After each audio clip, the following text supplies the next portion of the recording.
In our last episode, The Efficiency Trap, we stood at the intersection of math and morality. We looked at the moral algebra of self driving cars and the echo chamber of data that can automate our past prejudices. We saw how our architect Elias could be sidelined by an algorithm that prizes speed over soul. We talked about the need for an FDA for algorithms, a systemic plan to ensure that as machines get faster, they don't lose their way. If you haven't joined us for that deep dive into AI ethics, please pause this and check out episode 5. You really need to understand the mind of the machine before we start talking about its body. Think about the last time you felt truly present. Was it while staring at a 5-inch piece of glass at your palm? Statistics show that the average person touches their phone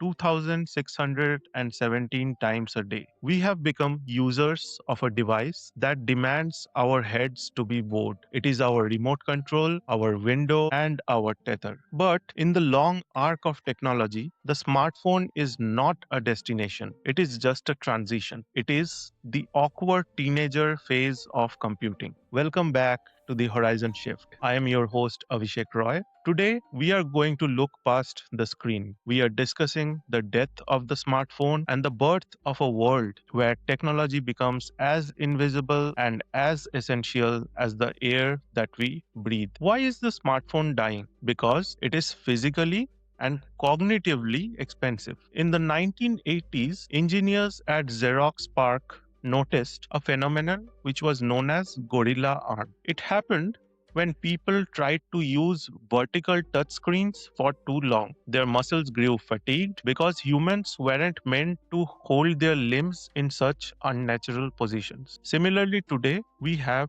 something that we call a text neck, the physical toll of leaning into the rectangle. But the real toll is the attention tax that we are paying. Every time you pull your phone out to check a map or a text, you are context switching. You are leaving the physical world and entering the digital one. It is a binary existence. You are either here or you are there. We are moving towards what Mark Weiser, the father of ubiquitous computing, called the computer for the 21st century. He argued that the most profound technologies are those that disappear and weave themselves into the fabric of everyday life until they are indistinguishable from it. Let's imagine Elias again. He is walking through a building site. Today, he is squinting into a tablet, trying to match a 2D blueprint to a 3D space. It is clunky. In Beyond the Screen era, Elias isn't looking into a screen. He sees the pipes through the walls because his lenses overlay the digital onto the physical. The rectangle has vanished and the world itself has become his interface. This is the era of ambient intelligence. It is the idea that the ghost we talked about in episode 1 is no longer trapped in a box. It lives in the walls, the furniture, and even your clothes. We are seeing the first stirrings of this with AI pins and smart glasses. These devices move the interface from your thumbs to your voice, your gaze, and your gesture. Research shows that the bandwidth of human speech is about 150 words per minute, while our thumbs can manage only about 40 words per minute. So, by moving beyond the screen, we are increasing our connection to the machine and efficiency by nearly 400%. But there is a deeper dilemma here, something that we call a privacy paradox. If the computer is everywhere, then the sensor is always on. To have a world without screens, we must accept a world without shadows. So every gesture you make, every word you whisper to a loved one becomes an input.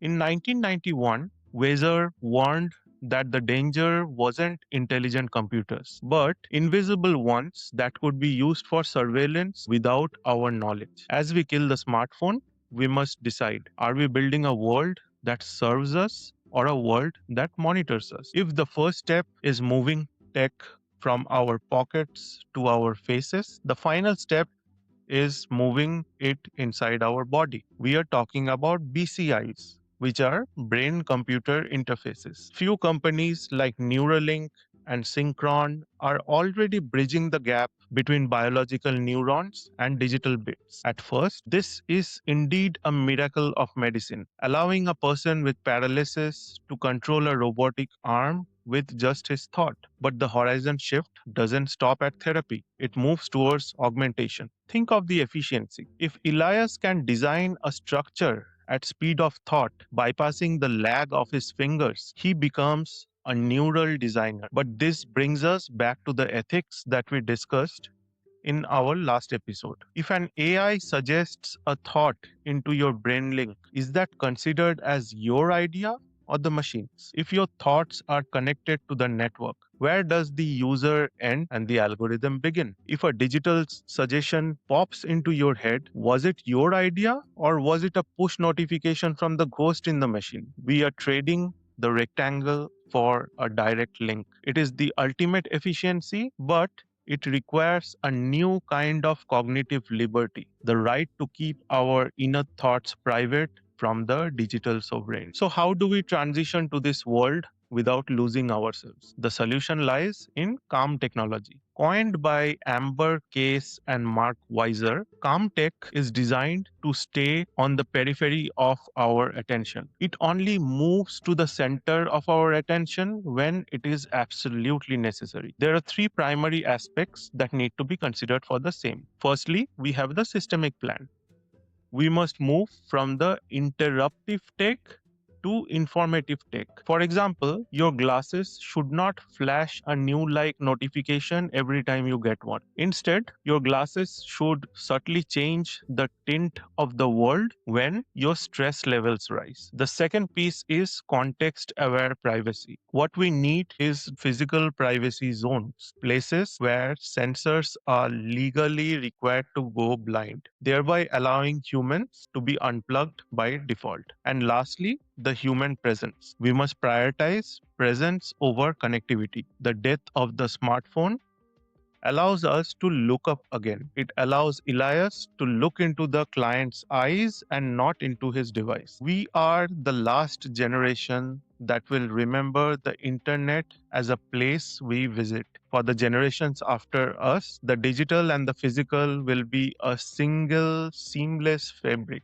Similarly, the smartphone isn't the destination, it's just the chrysalis. The butterfly is a world where technology is invisible, silent, and everywhere, allowing us to be finally human again. Next time on the Horizon Shift, we are bringing in our very first guest. We will be talking to senior leader from the industry on various aspects of AI that we have touched upon and discussed on our show over the entire season. We will try to understand how the industry is bracing for and navigating through the imminent changes and innovations that AI is bringing up at a faster pace than ever. We will also talk about morality, ethics, and other looming questions that we have regarding the AI revolution. I am Abhishek Roy. If this journey beyond the screen sparked your curiosity, please subscribe in your favorite platform and share this episode with someone who spends too much time looking down. Lift your eyes. The future is much wider than the 5 inches. See you on the horizon.